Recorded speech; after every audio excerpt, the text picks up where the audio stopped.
आज कुंभ में भक्ति रस सर्वत्र देखने को मिल रही है। जो भी आ रहे हैं कोई बच नहीं पाता इस रस के बिना। आप सभी बड़भागी हैं, भक्ति रस में आवाहन कर रहे हैं और संतों का दर्शन, पावन उनका सानिध्य, आशीर्वचन के साथ साथ विश्व त्रिभुवन में जितने आध्यात्मिक शक्तियां हैं उन सबका भी आशीर्वाद हम सबको मिल रहा है। खेल एक ऐसा प्रिय वस्तु है, खेल जो समय बालावस्था में जब बच्चा होश संभालता है, जब से ही खेल खेलने के लिए मचलने लगता है और जीवन में एक बार वो अवस्था बीत जाती है खेल खेलने की, तो कितना हो हम ताकत लगा लें वो बचपना लौट करके नहीं आती। धन मिल जाएगा, परिवार मिल जाएगा, यश मान प्रतिष्ठा, लेकिन जो स्वाभाविक जो बच्चों का जो खेल होती है दोबारा जीवन में कभी लौट करके नहीं आती है। इसलिए काकभूषणी जी महाराज जब भगवान अयोध्या में जब खेलते हैं तो 5 वर्ष तक रहूं लो भाई। भगवान के खेल देखने के लिए 5 वर्ष तक अयोध्या छोड़ करके काकभूषणी जी कहीं जाते नहीं हैं, अयोध्या में ही रहते हैं। आज जहाँ बड़े हो गए फिर अयोध्या से छोड़ के चले जाते हैं। तो जो मस्ती मिलता है वो खेल में ही मिलती है। खेल जब ही खेला जा सकता है जब न तो मान की चिंता हो न अपमान की चिंता हो। कोई 2 थप्पड़ मार दे तो भी कोई बात नहीं, पुचकार दे तो भी कोई बात नहीं, प्रेम कर दे तो भी कोई बात नहीं। जहाँ मान सम्मान वाली बात आ जाती है तो खेल समाप्त हो जाता है, जो बचपन के खेल होता है।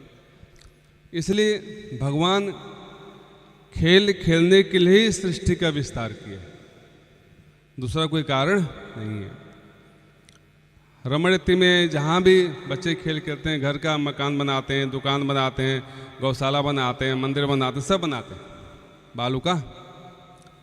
वही जब बच्चे का जब उस समय कोई थोड़ा सा टच भी देता है उस मकान को, तब बच्चे पूरी ताकत से विरोध करते हैं, लड़ तूने हमारे मकान बिगाड़ दिया, उस मकान तोड़ दिया हमारा। और वही बच्चा जब शाम को होता, जब भूख लगता तब पैर से मार करके तोड़ करके क्या अपने चला जाता है घर। ऐसे ही परमात्मा इस सृष्टि का जब विस्तार करते हैं सिर्फ खेलने के लिए करते हैं, अपनी आनंद लेने के लिए करते हैं। और जहाँ पर मन भर जाता देते हैं। इसी प्रयागराज में बट के पत्र पे ठाकुर सैनिक बाला मुकुंद मनसाश्रम स्मरामी सैन करते रहते हैं, अपने चरणों को लेकर के पीते रहते हैं। तो भगवान कृष्ण जब इस धराधाम पे आए तो चाहते थे कि और खेले, लेकिन परिस्थिति ऐसी बन गई उनको अधूरा खेल छोड़ करके मामा कंस को मारने के लिए जाना पड़ा। अधूरा, लेकिन भगवान का मन नहीं भरा था। पुनः श्रीनाथ जी के रूप में इस ब्रज में उनका आगमन हुआ।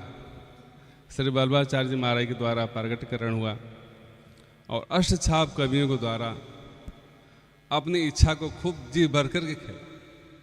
ना तो उसमें कोई भय था ना कुछ था, जी भर करके खेला। ऐसे ही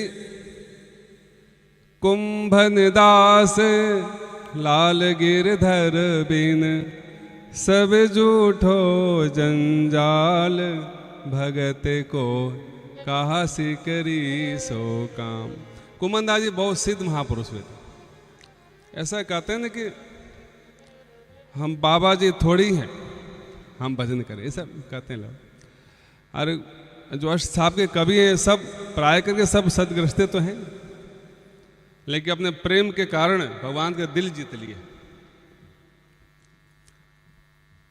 एक दिन उनके घर में जलेबी बना हुआ था, ठाकुर जी को भोग लगा। श्रीनाथ के मंदिर में जलेबी गया, भोग लगा। गोसाई ने कहा कि भाई ऐसी स्थिति कुंभनदास की तो है ही नहीं कि जलेबी घर में उनके बने ठाकुर जी के भोग लगे, ऐसे कैसे हो सकता है। यहाँ तक कि बिछाने के लिए कंबल भी नहीं था, और दर्पण मुख देखने के लिए, तिलक करने के लिए दर्पण भी नहीं था। ऐसी दयनीय अवस्था में भी उत्सव कोई कल्पना तक नहीं कर सकता।